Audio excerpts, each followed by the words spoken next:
जहां राग होता है वहां आसक्ति होती है, और जहां आसक्ति होती है वहां विकृति होती है। मोह सकल व्याधि कर मूला, इसलिए उसे विषय को आप छोड़ो। दूसरी बात, आप अपने को, अपने स्वभाव को, अपनी संस्कृति को और क्षेत्र की महत्वता को भूल गए हो। जो क्षेत्रीय सभी लोग जो हैं आप भूल चुके हो और राग द्वेष में व्याप्त हो चुके हो। आपके अंदर जो ताकत थी, जो संस्कृति, धर्म, वर्णाश्रम, जो वैदिक सनातन धर्म है उसमें जो निष्ठा थी दृढ़, उसमें घुन लग गया, और वो घुन लगने के कारण जो है आप डावाडोल हो। ऐसा नहीं कि अभी आप कोई विकृत हो गए, ऐसा नहीं कह सकते, क्योंकि वो हम सब देख रहे हैं, परंतु उसमें घुन लग गया। और घुन का अर्थ होता है, इसको कहते हैं पीसी में जो कीड़ा लग जाता है उसको घुन कहते हैं ब्रज भाषा में, वो लग गया। मुझे केवल आपको सावधान करना है कि उस घुन को मत लगने दो।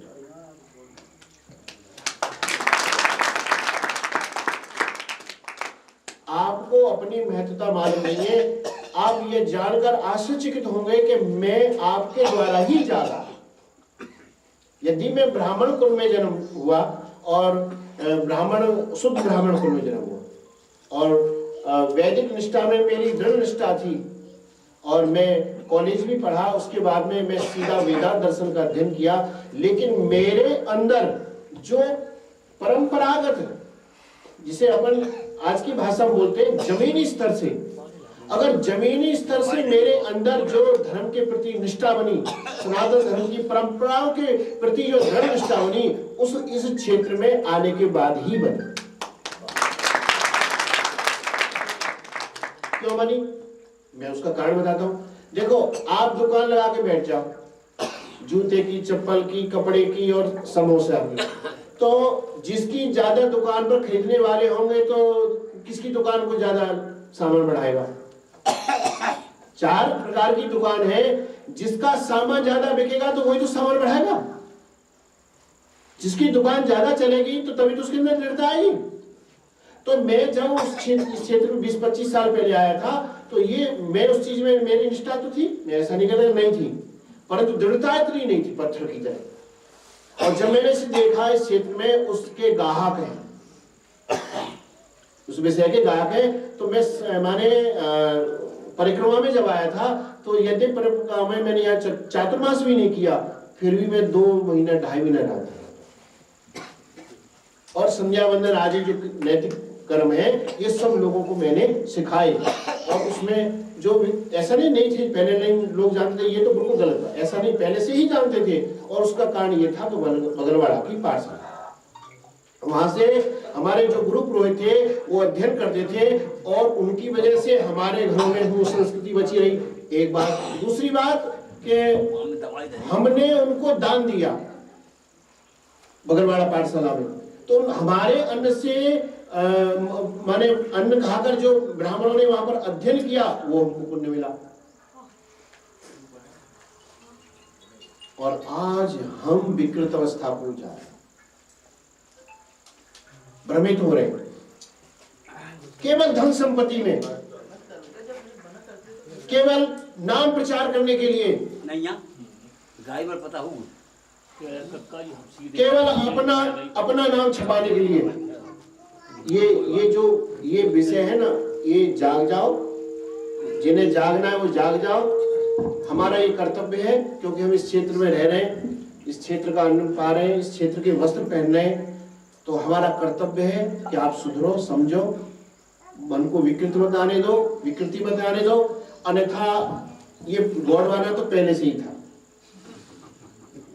सही है ना? हाँ।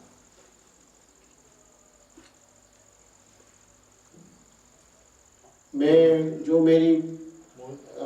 जो करता हूँ, मैं अपने हिसाब से जो मेरे अंदर भगवान बोली मैं करता हूँ वो कर ही रहा हूँ। मुझे किसी से कोई आशा नहीं है। ये थोड़ा कोई गलती नहीं, उन्होंने बोल गए कि भाई ये सहयोग करना है, ऐसा मेरा कोई संकल्प नहीं था, कोई भी बोल नहीं सकता, ऐसा स्वामी ने बोला या ऐसा कोई बात था। ये बोलते बोलते उस चीज में विकृति आ गई।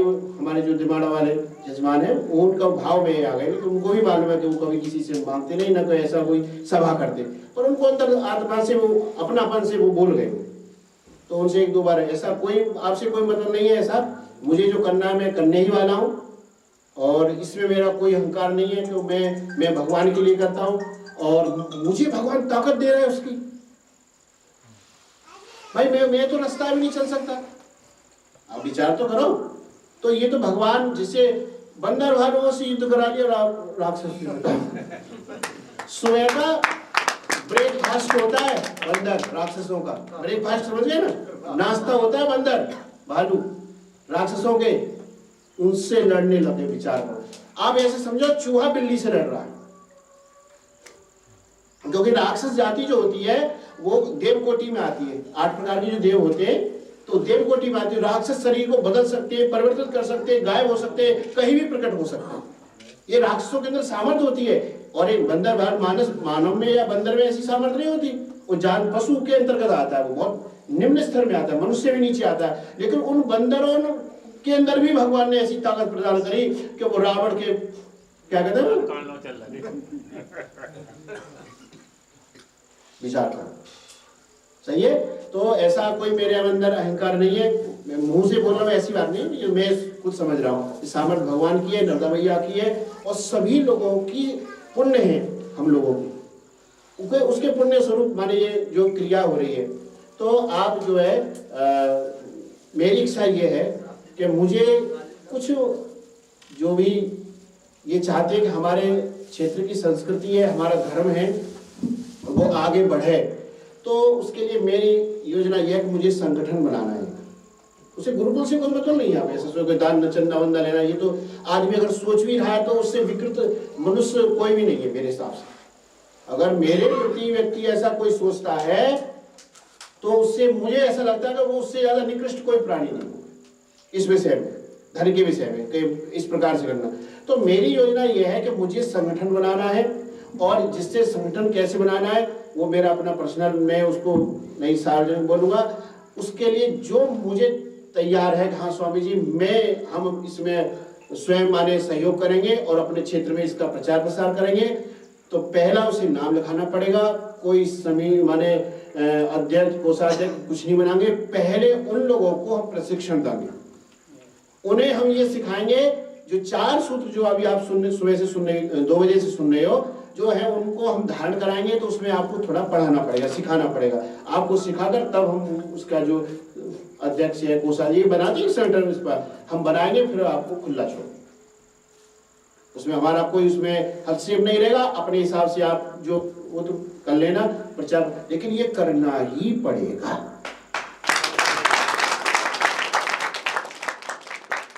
सुनो, आप सोच चुके हो हम नहीं करेंगे तो कैसे करा लोगे?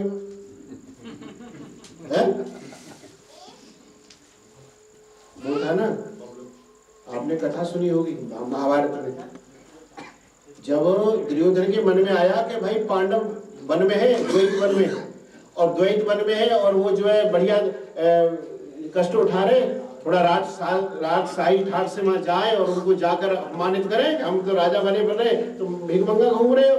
तो दुर्योधन ने लाभ लश्कर के साथ में जंगल में जाके पड़ाव डाला, जिसमें कर्ण है और क्या नाम है उनके जो साथी थे दुशासन, सब लोग वहां पर गए, और उन लोगों ने वहां जाकर जो है माने लाभ लश्कर बना, tent went hi fi VIP, जैसे अब कुंभ में वीआईपी लोग बवाल बनाते ना, 10-20 लाख के गेट ही गेट बनाते, तो इस प्रकार से उन्होंने हाई फाई व्यवस्था बनाई चिढ़ाने के लिए। तो वो नदी में जाकर विहार कर रहे थे, गंधर्वों को मालूम पड़ गया, गंधर्व वहां स्नान कर रहे थे, और वो अर्जुन के मित्र भी थे, चित्र से ये चित्रांगन था उनका, चित्ररथ था उनका। तो उन्होंने अपने मित्र के लिए उन्होंने क्या किया, उन्होंने जाकर और ढारे हटा महाराज हस्तिनापुर के राजेश्वर और दुर्योधन नहाने के लिए आ रहे, आप हटाओ स्नान करेंगे। बोले कहाँ को दुर्योधन, हम गंधर्व में मनुष्य, हम पे आदेश से नहीं मनुष्य। उनमें लड़ाई हुई तो इतनी मार मारी, सब कर्ण वर्ण सब छोड़ छाड़ के भाग गए। और दुर्योधन को बंदी बना लिया, दुशासन भाग गया और कुरुवंश की स्त्रियों का अपहरण करके ले जाने लगे गंधर्व। उनमें से कुछ बचकर वहां पहुंचे जहां पर पांडव जो है वनवास कर रहे थे, लकड़ी की कुटी बनाकर, जैसे हम टपरिया में रह रहे ना, ऐसे वहां पर रह रहे थे। उन्होंने जाकर निहोरा करा कि आप ये ऐसे बात है। तो उन्होंने कहा युधिष्ठिर महाराज ने कि देखो ये गलत हो जाएगा। अर्जुन से कहा, भीम से कहा, आप जाओ रक्षा करके लाओ, क्योंकि यहाँ बात परिवार की नहीं है या कुटुंब की बात है। अगर कहीं भी माने चर्चा होगी किसी भी लोक में, 14 लोकों में, कि पूर्व वंश की स्त्रियों का अपहरण करके गंधर्व ले गए थे, हमारे पूर्वजों की नाक कट जाएगी और आगे वाले वंश की कट जाएगी। ऐसा नहीं होगा। हम अपने लिए 5 और 100 है, परंतु अपने कुटुंब के लिए 105। उन्होंने रक्षा करी। अब दुर्योधन को पकड़ के लाए, भाई बंदी में उधर रस्सी में बांध रखा था, गंधर्वों से लेके आए, वहां लेके आए तो उसी समय, क्योंकि दास बना लिया, बंदी माने दास, वहां पर छोड़ दिया। जिनको अपमान करने के लिए दुर्योधन वहां पर आया था, जिनको वनवास, उनकी संपत्ति छीनी थी, आज उन्हीं पांडवों ने उनकी रक्षा करी, उसको बचाया। वो लज्जित हो गया, अपमानित हो गया। उसकी यह हिम्मत नहीं रही कि वो आंखों से आंख मिलाकर देख सके। इतना लज्जित हो गया। अहंकारी आदमी तो होता ही है, ठोकर मारी। वो उसको जब वहां छोड़ दिया गया, जाओ अपने राज्य में, तो सबसे कहा कि भैया तुम सब चले जाओ, मैं नहीं जाऊंगा। और वो उस पर बैठ गया, किस पर? जमीन पर। क्या मैं आमरण अनशन लेके बैठा हूं और मैं यह संकल्प लेता हूं कि मैं अब दोबारा हस्तिनापुर लौटकर नहीं जाऊंगा। क्यों नहीं जाऊंगा? क्योंकि भाई अब मेरा जीवन बेकार है। जिन पांडवों को मैं नीचा दिखाने के लिए उद्यत हुआ था, आज उन्हीं पांडवों की वजह से मेरे प्राणों की रक्षा हुई। अब मेरी हिम्मत नहीं है। तो सब तो रोने लग गया। दुशासन को भेज दिया, भाई आज से तू मैंने युवराज बना दिया। वहीं लिया तिलक और उसको तिलक कर दिया दुशासन का, चले गए। अब वो बैठ गया, आमरण अनशन लेकर बैठा हुआ है। नीचे राक्षस में रहते ही पाताल लोक में, है ना। बोले भैया बताओ, एक ही तो बचो, हमारे वंश में बच्चे कह रहे हो मर जाओ, हमारा क्या होगा? हमारा भी तो एक प्रतिनिधि होना चाहिए। तो राक्षसों ने कृत्या को भेजा और जहां वो ऐसे करके बैठा था आमरण सर्व, उसको पकड़ के और पाताल लोक में ले गए। राक्षस बैठे हुए, बोले दादा तेरा दिमाग खराब हो रहा, हमारे वंश में एक ही तो बचा है तो इस समय है, अगर तू भी मर जाओगा तो फिर हमारे विषय का प्रचार कौन करेगा? नहीं, मरना नहीं। ये तो होता रहता मान अपमान। जब आप अपमान करोगे तो आपका भी होगा, दूसरे का भी मर रुकल नहीं। तुम्हारे वजह से तो बीज बचा है हमारा, जाओ दोबारा। और दोबारा वहां पर खड़ा हो गए। बोलो गोविंद भगवान की। एक आध तो हमारा भी बचे हो। सही है। अरे उन्होंने राक्षसों ने एक दुर्योधन के बल पर कितना बड़ा महाभारत कर डाला। अपने तरफ महाभारत नहीं करे, कछु तो कर ही डालेंगे। तो जो माने जा आहुति में अपनी क्षेत्रीय समाज के लिए और अपने, पहले मैं आपको बताऊं द्विज समाज के। द्विज शब्द का अर्थ क्या होता है? द्विज शब्द का अर्थ होता है ब्राह्मण, क्षत्रिय, वैश्य। द्विज शब्द का अर्थ ब्राह्मण नहीं होता, विप्र शब्द का अर्थ ब्राह्मण होता है, द्विज का नहीं होता। तो जो अपनी संस्कृति है, जो बचाने के लिए चाहते कि हम, आज हमारे पूर्वजों ने किया तो आज हम गौ ब्राह्मण साधु की सेवा कर रहे हैं। अब धर्म में निष्ठा है, हमारे क्षेत्र में शांति है। हम अपने आने वाली पीढ़ी के लिए क्या कर रहे हैं ये बताओ। अब हमारे यजमान हैं, ये सब लोग हैं, ये सब बैठे हुए हैं, तो माने क्षेत्र के सम्मानित है सब, आप जानते हो, नाम लेने क्या होता। ये इन बच्चों को प्रणाम कर रहे नहीं करते, क्यों कर रहे बताओ? ब्राह्मण है और सही उम्र पर वेद पढ़ रहे हैं, साक्षात नारायण के ही रूप है, ये माने ना, ये तो प्रमाणित बात है। तो ये संस्कार कहां से आए हमारे? ये हमारे पूर्वजों से आगे रहने वाले नहीं है। यदि हम नहीं जागे, हमें अपनी धर्म परंपरा, अपनी परंपरागत जो हमारी संस्कृति है, व्यवहार है, स्वभाव है, यदि उन्होंने छोड़ दिया तो हमारे ये नष्ट हो जाएगा। और आपको मैं सच बताता हूं, आप चाहे मानो या मत मानो, वो आपसे ये भी वो नहीं है, इसकी लगाना है मोहर। जिसके अंदर ब्राह्मण भक्ति नहीं होगी वो भगवान का भक्त नहीं हो सकता। नहीं, बिल्कुल। आप चार वेद, 6 पुराण, 4 वेद, 18 पुराण, 6 दर्शन शास्त्र और स्मृतियां, रामायण और इतिहास, यही 8 ग्रंथ है। इसके बाद कोई 8 ग्रंथ नहीं होता, बाकी सब व्याख्या होती है। इन सभी में उठा के देखो, जिसके अंदर ब्राह्मण भक्ति है वो भगवान का भक्त हो सकता है, और जिसके अंदर ब्राह्मण भक्ति नहीं है उसके अंदर भगवान की भक्ति स्थायी रूप से स्थिति नहीं। और आपको जिसकी परीक्षा करनी हो पहले उसकी कि भाई ये भगवान का भक्त है या नहीं, उसकी परीक्षा कर लो।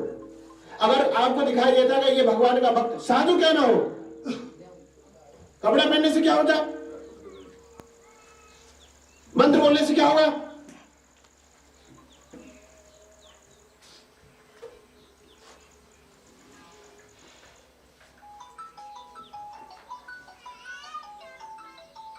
तुम्हारे अंदर जो धर्म में निष्ठा है उसका कारण यह है गौ ब्राह्मण साधु में निष्ठा है। और इसको जो मिटाने की कोशिश करोगे तो मिट जाओगे। गौ ब्राह्मण साधु को कोई मिटा नहीं सकता, इनसे कोई ऊपर नहीं मिट सकता। मैंने खुद अपने जीवन में 25-30 साल पहले जब मुझे होश आया था, 30 मान लो, 35 साल मान लो, 40 साल मान लो, तो जब से अब तक मेरे नजर में कितने महात्मा आए जिनके हाई फाई राष्ट्रपति प्रधानमंत्री प्रणाम करते, 2-5-10 साल चलते सब जाके जेल में भर्ती हो जाते।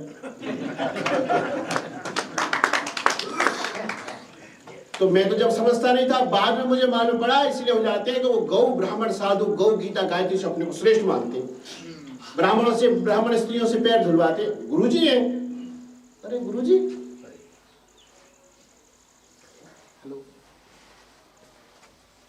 भगवान राम को भी रावण का वध करने के बाद प्रायश्चित करना पड़ा ब्रह्म हत्या के लिए,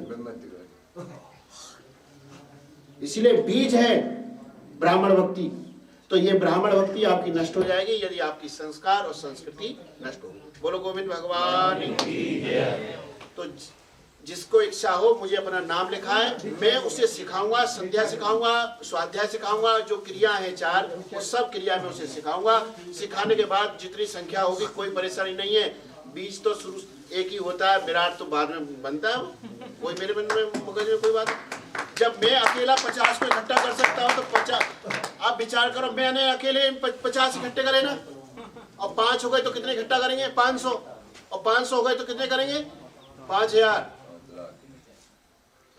इसलिए ऐसा कोई शुरुआत में तो एक ही होता है चलने वाला, बाद में आती है लाइन। तो जो भी ये चाहता है कि भाई हमें अपनी संस्कृति करना है, प्रचार करना है, वो मैं अपने हिसाब से करूँगा, उसको सार्वजनिक, क्योंकि ये बड़ी व्यवस्थित नहीं है।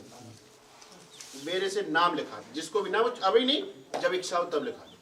तो वाणी को विराम देते और सबको भगवान से प्रार्थना करते हैं कि सब सुखी रहें और सबके अंदर भगवान की भक्ति अंदर हो, क्योंकि आप मेरे कहने से यहाँ पर आए, ये मुझे बहुत अच्छा लगा। और भी आए चले गए, वक्तव्य देके चले गए, अच्छा लगा। उन्होंने ब्राह्मणों के अंदर उनके भाव में आ गए वो लोग। उन्होंने देखा कि पहली बार कम से कम भाई ये ऐसा हो तो रहा है। विद्वान ही विद्वान की भाषा को समझ सकता, अनपढ़ आदमी नहीं। उन्होंने समझा, क्योंकि वो पढ़े लिखे शिक्षित है, उन्होंने समझा कि नहीं भाई ये बहुत बड़ी बात है। बड़ी बड़ी धर्म सभाएं होती है, संस्थाएं होती है, कितने कार्यक्रम होते हैं, क्या धर्म संस्कृति की कोई रक्षा करने के लिए करता है ऐसा?